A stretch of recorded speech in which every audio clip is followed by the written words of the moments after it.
అనగారిన జీవితాల్లో అక్షరదారి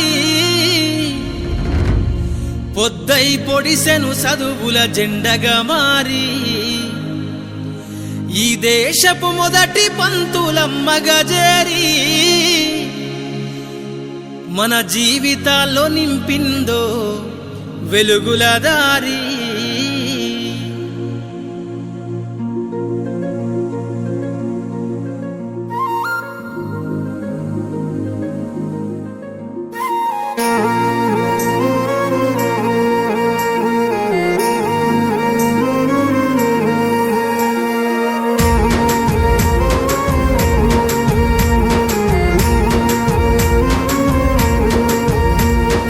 అనగారిన జీవితాల్లో అక్షరదారి పొద్దై పొడిసెను చదువుల జెండగా మారి ఈ దేశపు మొదటి పంతులమ్మగా చేరి మన జీవితాల్లో నింపిందో వెలుగుల దారి.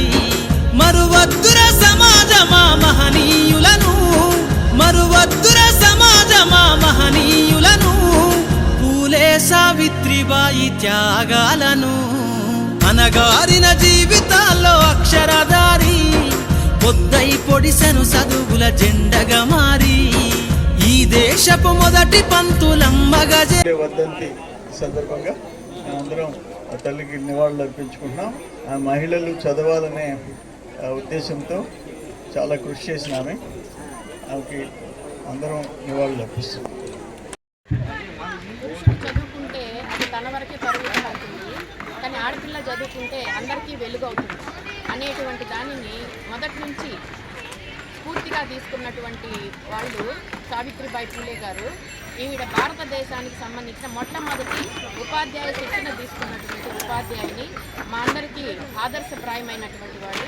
కష్టసుఖాలని, సాంఘిక రుగ్మతలని, తరువాత అసాంఘికమైనటువంటి చర్యలని ఎదిరించి ధైర్యంగా తను చదువుకుని తన చుట్టూ ఉండే సమాజానికి విద్యను బోధించినటువంటి మొట్టమొదటి మహిళా ఉపాధ్యాయుని. ఆమె అడుగుజాడలు, ఆమె యొక్క జీవిత చరిత్ర మా అందరికీ స్ఫూర్తి మరియు తర్వాతి తరాల వారికి ఆదర్శప్రాయంగా నిలబడుతూ ఉంటుంది. ఈ సందర్భంగా ఆమె చేసినటువంటి సేవలను స్ఫురించుకుంటూ మేము వర్ధంతిని ఘనంగా నివాళులు అర్పిస్తాం. ఈరోజు ప్రత్యేకంగా సావిత్రిబాయి పూలే వర్ధంతి. ఈయన వచ్చి 3 జనవరి 1831లో జన్మించారండి. ఈమె 10 మార్చి 1897లో 66 సంవత్సరాల పాటు తన సర్వీస్ని పూర్తి చేసుకొని చనిపోయారు. ఈమె ఏంటి మనకు ప్రత్యేకత అంటే ఈమె ప్రథమ ఉపాధ్యాయురాలుగా తమ యొక్క జీవితంలో మొట్టమొదటిగా ముద్ర వేసుకున్నారు. అలాగే సంఘ సంస్కర్తగా ఉన్నారు, రచయిత్రిగా కూడా ఉన్నారు.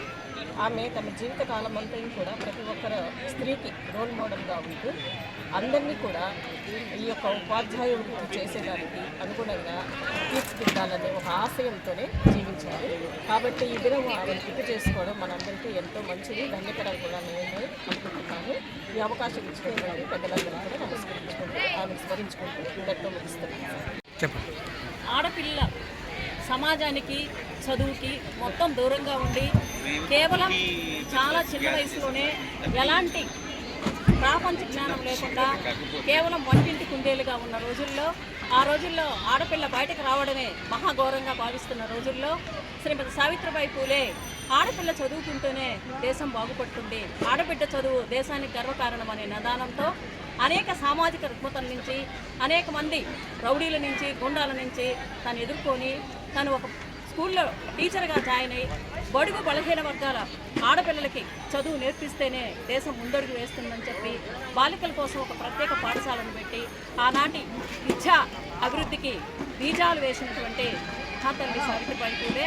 ఈరోజు ఆమె వర్ధంతిని మా పాఠశాలలో మా అందరూ ఉపాధ్యాయులతో, మా స్టాఫ్ అందరితో కలిసి మేము జరుపుకుంటూ ఇలాంటి వారిని స్ఫూర్తిగా తీసుకొని వెనుకబడినటువంటి వర్గాలలో, అణగారినటువంటి వర్గాలలో చదువుకు దూరంగా ఉన్నటువంటి ఆడపిల్లల్ని చదువుకునేట్లుగా చేసి థాట్ ప్రాసెస్ని మార్చి మంచి పౌర సమాజాన్ని నిర్మించాలని చెప్పి కోరుకుంటూ సెలవు తీసుకుంటాం.